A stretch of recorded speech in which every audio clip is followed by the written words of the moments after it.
இது எதுக்குன்னா திருமாவளவனுக்கு திடீர்னு கோவம் வந்துருச்சு. முந்தா நேற்று நான் திருமாவளவனை பற்றி கேட்டேன்.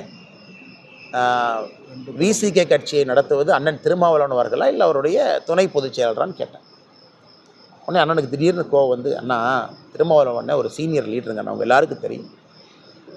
ஒரு கட்சியில் உங்களுக்கு தெரியும் திருமாவளவனுக்கு உண்மையான கண்ட்ரோல் இருக்கான்னு கேட்டிங்கன்னா கடந்த ஒரு 15 நாட்களாக அவர் கண்ட்ரோல் இல்லை.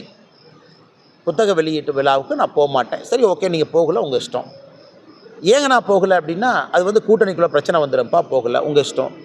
முந்தா நேற்று நான் ஒரு கேள்வி கேட்டேன். அண்ணா நீங்கள் போகலின்னா அவர் போய் இந்த மாதிரி பேசியிருக்காரு, நான் தான் அனுப்பிச்சேன்னார்.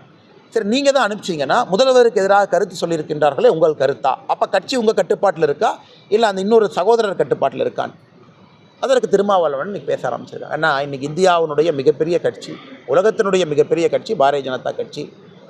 அதனால் இன்றைக்கி திருமாவளவன் அவர்கள் பாரதிய ஜனதா கட்சியும் விசிகேவும் கம்பேர் பண்ணுற அளவுக்கு பாரதிய ஜனதா கட்சி கீழே போகலிங்கன்னா, இந்தியாவை ஆளக்கூடிய ஒரு கட்சி, 18 கோடி உறுப்பினர்கள் இருக்கக்கூடிய கட்சி.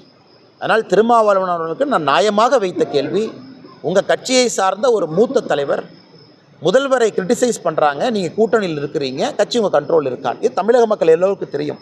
அதனால் விதண்டாவாதமாக திருமாவளவனை பேசுகிறாங்க. அதுக்கு என்ன பதில் சொல்கிறதுங்க?